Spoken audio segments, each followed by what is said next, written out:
देश में राहुल को प्रधानमंत्री वही लोग बनाना चाह रहे हैं जिनको आलू से सोना बनाने की एक कोरी कल्पना है। केवल वही लोग चाहते हैं जिनको हम आलू से सोना बनाने की इच्छा है। बस इससे कोई मतलब नहीं है। माननीय विधानसभा अध्यक्ष रहे, आपने कई बार सिसवन ढाला का दौरा किया और नतीजा सिफर रहा। आपने किया क्या सिवान के लिए? केवल सायरन बजाते रहे, लोगों को परेशान करते रहे, ट्रैफिक जाम करा के आप केवल लोगों को परेशान आपने किया है। और उसमें ऐसे ऐसे पार्टियां हैं जो संविधान को नहीं मानकर शरीयत को मानने के लिए बात करती हैं। तो पहले आपस में वो तय कर लेंगे शरीयत को मानेंगे कि संविधान को मानेंगे। इंडिया जो गठबंधन है उसमें जितने लोग हैं, जितनी पार्टियां हैं, खासकर कांग्रेस की बात करेंगे तो आप राजीव गांधी का एक वक्तव्य देखेंगे, स्वर्गीय राजीव गांधी पूर्व प्रधानमंत्री का। तो उन्होंने कहा है कि जब भी जरूरत होगी तो हम लोग संविधान में संशोधन करेंगे। तो पहले तो उनको तय करना है कि उनके पूर्वजों ने कई बार संशोधन किया है, क्या वो गलत थे?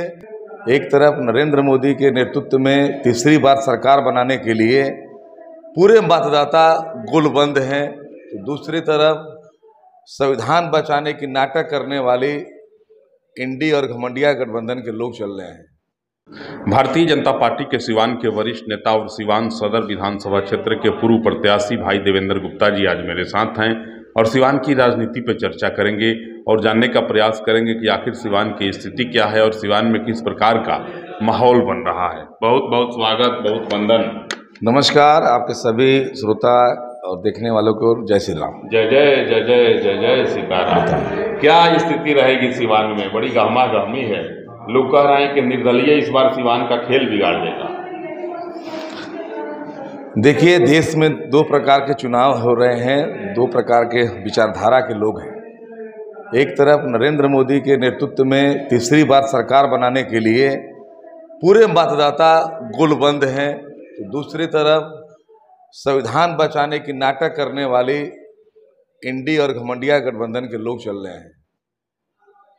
कहीं उनका वजूद नहीं है सिवान में। के लोग तो कह रहे हैं कि एक तरफ जो है संविधान को बर्बाद करने वाले लोग हैं, संविधान के अस्तित्व को मिटाने वाले लोग हैं, और दूसरी तरफ संविधान को बचाने वाले लोग हैं। यूं कहिए, आप देखेंगे कि इंडिया जो गठबंधन है उसमें जितने लोग हैं, जितनी पार्टियां हैं, खासकर कांग्रेस की बात करेंगे तो आप राजीव गांधी का एक वक्तव्य देखेंगे, स्वर्गीय राजीव गांधी पूर्व प्रधानमंत्री का।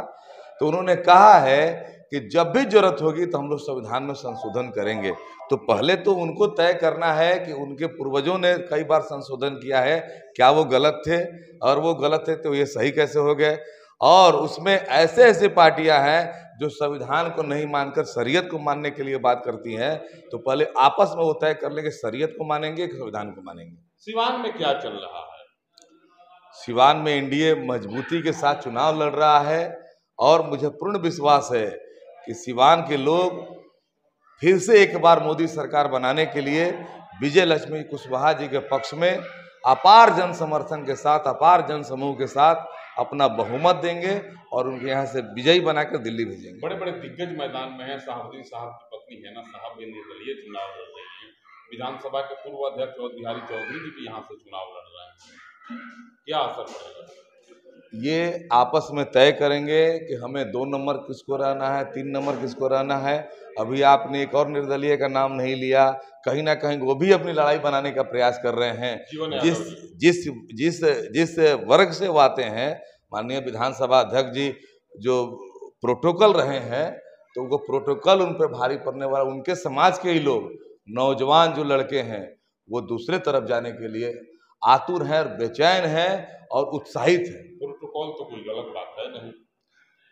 हम जनता के लोग, जनप्रतिनिधि, जब जनता हमको चुनती है तो हम प्रोटोकॉल तोड़ के उनके लिए काम करने का काम करते हैं, न कि हम केवल प्रोटोकॉल में बंधे रहेंगे।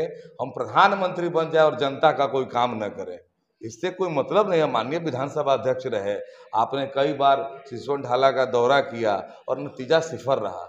आपने किया क्या सिवान के लिए? केवल सायरन बजाते रहे, लोगों को परेशान करते रहे, ट्रैफिक जाम करा के आप केवल लोगों को परेशान आपने किया है। इसलिए आपका यहाँ कोई दाल गलने वाला नहीं है।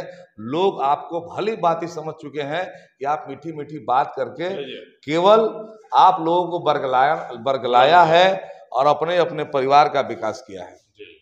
तो क्या लगता है ना साहब भी बतौर निर्दलीय उम्मीदवार चुनावी मैदान में हैं, क्या सोच रहे हैं आप मीना साहब? देखिए, एक सिक्के के दो पहलू हैं और दोनों आपस में वोट बांट के अपना अपना हिसाब किताब बराबर करेंगे, मुझे ऐसा ही लगता है। जीतेगा कौन यहाँ से? एनडीए जीतेगा। देश में तीसरी बार मोदी सरकार बनानी है तो ऐसा आदमी को जिताना होगा जो जाके प्रधानमंत्री के साथ अपना हाथ खड़ा करे कि हम भी 400 में एक हैं। एनडीए के कुछ बहुत महत्वपूर्ण वोटर हैं जो सदियों से एनडीए के साथ रहे और आज एनडीए से अलग हो गए। आपने क्या कहा? एनडीए के कुछ वैसे महत्वपूर्ण वोटर हैं जो सदियों से एनडीए के साथ रहे, लेकिन आज भाजपा और जेडीयू का साथ छोड़ते नजर आ रहे हैं सिवान में। कहते हैं कि नहीं, हम निर्दलीय के साथ रहेंगे। देखिए, कुछ एक लोग हो सकते हैं, उनका अपना व्यक्तिगत निजी मामला हो सकता है, लेकिन हम लोग का ऐसा संज्ञान है, हमारे सारे पार्टी के पदाधिकारी, मंडल अध्यक्ष, पंचायत अध्यक्ष, बूथ अध्यक्ष, सभी लोग एक साथ हर मंडल में बैठक करके एनडीए प्रत्याशी को जिताने के लिए दिन रात लगे। मुद्दा क्या है? विकास मुद्दा है, देश में सशक्त प्रधानमंत्री बनाने का मुद्दा है, देश को विकसित राष्ट्र बनाने का मुद्दा है। राजद के लोग तो कह रहे हैं कि राहुल गांधी का फाइनल है, राहुल गांधी प्रधानमंत्री बनने जा रहे हैं, आप कह रहे हैं कि नरेंद्र मोदी को प्रधानमंत्री बनाएंगे। देखिए, देश में राहुल को प्रधानमंत्री वही लोग बनाना चाह रहे हैं जिनको आलू से सोना बनाने की एक कोरी कल्पना है। केवल वही लोग चाहते हैं जिनको हम आलू से सोना बनाने की इच्छा है, बस और कुछ नहीं है उनके पास। क्या विजन है, देश कैसे आगे बढ़ेगा, उनके पास कोई सोच, कोई समझ नहीं है। भारत जोड़ो यात्रा पर राहुल जी निकले, भारत जोड़ो यात्रा कर रहे हैं कि भारत छोड़ो यात्रा कर रहे हैं। हर बार आप देखेंगे कोई चुनाव बीतता है तो राहुल जी विदेश दौरे पे जाते हैं, छुट्टियां मनाते हैं और जिधर जिधर से उनकी यात्राएं गुजरती हैं उनके पार्टी के लोग छोड़ छोड़ के भाग जाते हैं। भाजपा पे आरोप लग रहा है कि भाजपा जो है अगली अगर आती है सत्ता में तो संविधान को समाप्त कर देगी, संविधान के अस्तित्व को मिटा देगी।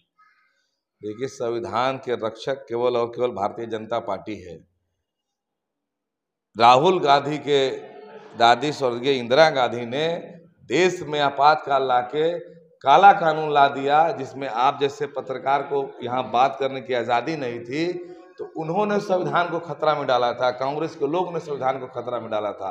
भारतीय जनता पार्टी ने उससे स्वतंत्रता दिलाई है और अपना पार्टी जो जनसंघ था वो एक मोर्चा बना के विलय करके देश को आपातकाल से बचाने का काम किया। सिवान के लोगों से क्या अपील करेंगे देवेंद्र जी? मैं सिवान के लोगों से यही कहूँगा कि आप एकजुट होकर 25 मई को एनडीए के पक्ष में मतदान करें और श्रीमती विजय लक्ष्मी कुशवाहा को हाथों को मजबूत करें।